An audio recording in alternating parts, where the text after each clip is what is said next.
Otoritas khitab, otoritas kepemilikan yang berhak ya yang punya. Orang lain itu nomor 2. Sehingga tadi kalau Anda bawa kayak motor saya, dan Anda teman akrab saya, tidak pamit saya, kalau saya bilang itu nggak apa-apa ya nggak apa-apa. Kalau saya bilang apa ya apa, nggak penting orang lain. Sehingga ini wilayah yang agak sensitif, tapi ini ilmu, mau tidak mau kita harus dengar. Sehingga di fikih ada bab ulima ridhohu. Misalnya ada orang makan gedang goreng di warung terus ditangkap Pak Polisi, wah ini pencurian, mesti bakulnya nggak terima, enggak pencurian, memang tak jual. Nah, yang kasus begini, ini yang kasus. Ini mungkin kasusnya anak-anak yang masih kos atau masih mahasiswa. Warung kantin dijaga ibu-ibu. Ada anak makan lahap, dikira belinya cash. Setelah dimakan ternyata akadnya utang. Nah, itu pertanyaannya itu halal apa enggak? Karena asumsi baiknya monggo-monggo. Karena apa sudah mengkhayal nanti ada sekian uang cash didapatkan. Ternyata nyatet atau hutang. Nah kalau ngomong di depan, Bu saya mau makan di sini hutang, kira-kira enggak boleh. Wah itu ada sekian PR, makanya saya sering muji orang-orang yang enggak alim. Enak-enaknya orang tuh orang enggak alim, karena enggak kesulitan seperti ini. Kita sebagai peneliti fikih itu sering kesulitan. Nah sama Anda misalnya naik Grab atau naik taksi atau apa, ketika Anda naik itu posisinya gasap apa pinjem, dikatakan akad sewa belum bayar, dikatakan pinjem nanti harus bayar. Jadi ada sekian masail fikih yang jadi perdebatan. Nah, apapun itu nanti kata finalnya itu dia yang punya, yaitu supir taksinya atau baeknya, penjaga warung tadi. Sehingga hukum itu bagi orang lain sudah tidak sah kecuali bagi yang punya. Nah di sini ini kelihatan benarnya mazhab ahli sunnah wal jamaah. Ahli sunnah mengatakan apapun salahnya seseorang setelah dia beragama Islam itu wilayahnya Allah. Kita tidak bisa berbuat apa-apa.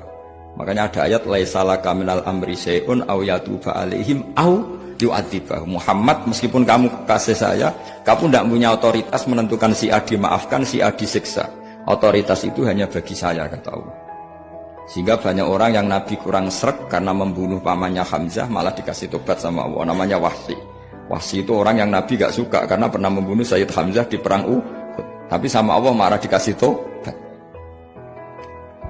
Sa'labah yang sering ibadah di masjid, sering iktikaf, saking seringnya ibadah itu sampai digelari hamamatul masjid, merpatinya masjid.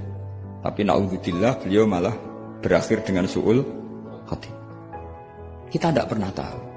Kenapa begitu? Karena begini, wilayah yang absolut itu hanya milik Allah Subhanahu wa Ta'ala.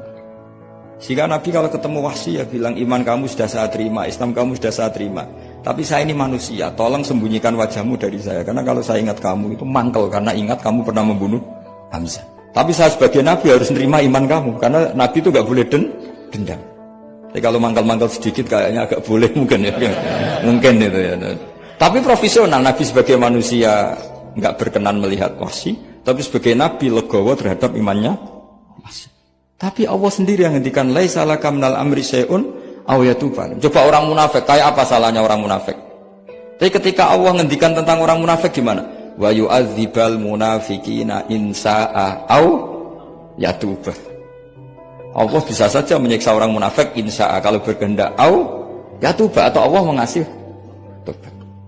Nah karena pendapat ahli sunnah itu lebih valid sesuai ayat-ayat Quran, maka yang diikuti mayoritas di dunia adalah mazhab ahli sunnah wal jamaah. Dan itu dimulai cara berpikir yang sederhana, yang berhak menentukan khitab ya yang punya, titik itu saja. Yang berhak menentukan khitab ya yang, nah tentu yang punya alam raya ini hanya Allah Subhanahu wa Ta'ala. Makanya Allah mensifati dirinya Malik Yaumiddin. Kita tidak bisa. Makanya bahaya ya, pikiran-pikiran kayak Khawarij itu bahaya. Sampai enggak usah tanya saya. Lalu Khawarij kalau di era modern siapa Gus? Anda provokator kalau tanya gitu.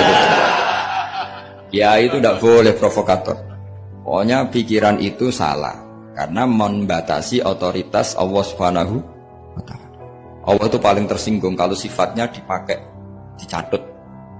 Di Sahih Muslim itu ada riwayat, di hadis Muslim termasuk hadis Sahih itu Bukhari dan Muslim. Itu ada seorang soleh sujud. Pas sujud dia diinjak orang preman, kira-kira seperti itu kalau sampai diinjak. Terus si yang sujud tadi bilang gini, wawahi, ada kata wawahi la yaghfiru wahu laka. Demi Allah, Allah tidak akan maafkan kamu. Saat itu juga Allah ngasih wahyu kepada Nabi di zaman itu, bilang ke yang sujud, pahala sujud tak cabut, dia tidak punya pahala, dan yang menginjak dosanya tak ampuni. Terus Nabinya tanya, kenapa ya Allah? Saya tersinggung, kata Allah, hanya disetatuskan nggak bisa memaafkan. Padahal wa anal ghafir wa anal akhid bidzunub. Saya adalah zat yang bisa maafkan, bisa nyiksa. Kenapa status saya tinggal satu? Allah kan bisa kan, walillahi mulkus samawati wal ardh, yaghfiru liman yasha wa yu'adzibu man yasha. Tapi si yang sujud tadi menstatuskan Allah hanya satu, yaitu yu'adzib, menyik. Lagi-lagi kata kuncinya apa? Beri otoritas itu hanya kepada Allah Subhanahu wa taala, karena dia adalah pemilik otoritas sejati. Sehingga zaman Nabi siapa saja itu, ya mungkin orang kaya apa dulu, Khalid bin Walid. Perang Uhud kalah, itu panglimanya orang kafir zaman itu siapa? Khalid bin Walid. Dan dia melakukan pembunuhan masif zaman itu. Tapi dia dikasih tobat. Namanya Khalid bin Walid. Tapi Sa'labah yang tukang di masjid kadang berakhir seperti itu. Ya sudah, akhirnya kita mau tidak mau ya sudah introspeksi. Sampai sesoleh apapun kita selalu diajarkan doa, ya muqallibal qulub tsabbit qalbi ala dini. Karena kayak apa kalau hati kita dibolak-balik?